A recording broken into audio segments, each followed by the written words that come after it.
Hello guys, I am V Sai Srinivas of 10th class from Atman. So today I will explain today's editorial. So let's get started. So today our editorial's title is A Time to Give. Families who lost breadwinners in COVID-19 need supportive policies and a safety net. The center's stated position before the Supreme Court on paying a standard ex gratia compensation to families of those who died of COVID-19 shows poor appreciation of the fallout of unprecedented disaster. After initially asserting that such payments were beyond the government's fiscal affordability, though there is a provision in the Disaster Management Act, the compensation and externalizing the pandemic as a global ongoing event, the Home Ministry has now averred the that there was the manner in which funds were to be out to use. Clearly, lack of resources would be a legless argument when the center is pursuing expensive redevelopment projects such as the Central Vista.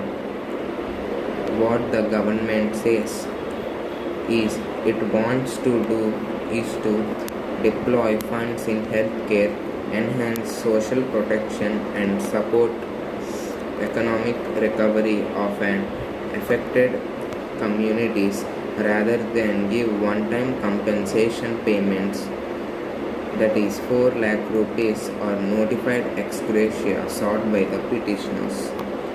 There is nothing wrong in keeping the focus on provision of essential supplies and additional health infrastructure. In fact, the second wave peak was made considerably worse by poor health infrastructure and low public health expenditure, and a policy failure recorded by the Economic Survey, which called for higher public spending of 2.5% to 3% of GDP on health, but lending a helping hand to families now impoverished should also be a priority. The center, after tying itself in knots on free vaccines, should now spell out its. The annual budget included a raft of schemes under COVID-19 initiatives and also claimed credit for Atmanirbhar Bharat packages, which together with the RBI's ameliorative steps officially amounted to 13% of GDP.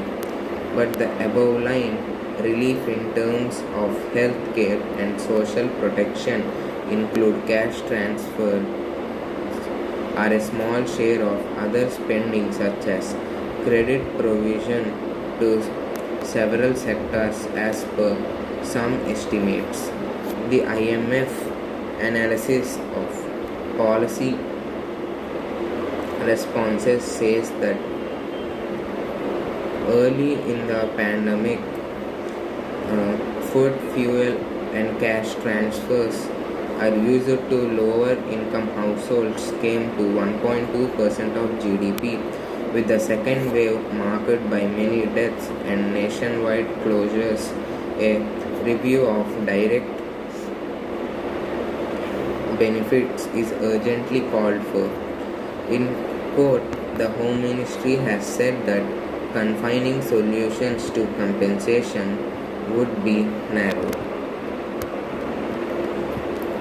It is no one's case that large direct cash benefits are the only good interventions. Families who have lost breadwinners need help while orphan children need support. It also does not help that India's pension system is weakening. Bank deposits have low yields and official policy expects people to essentially fend for themselves. The center should not hesitate to review its tax basket to rely more on wealthiest to compensate those who have been hit the hardest. So, guys, because of the pandemic, many families lost persons in them.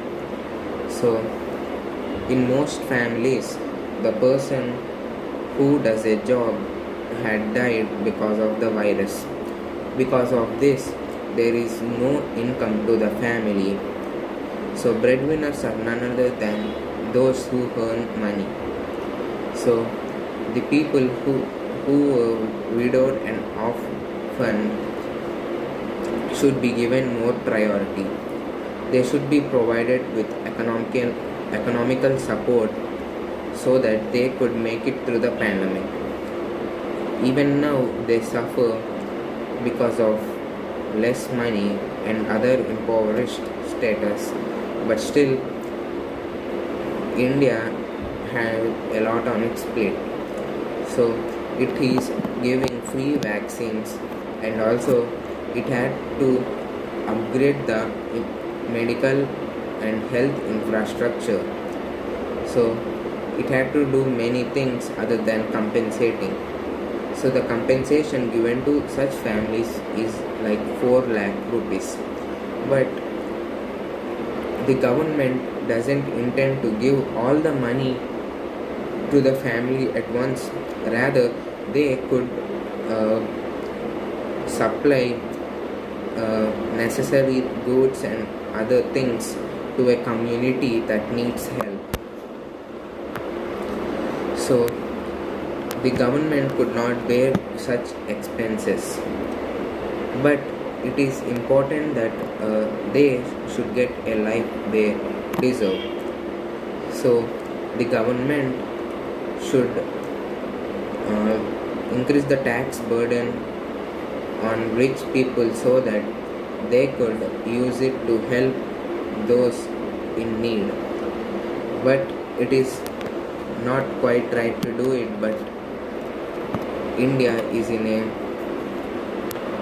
difficult situation and it should wish to get out of it as fast as possible.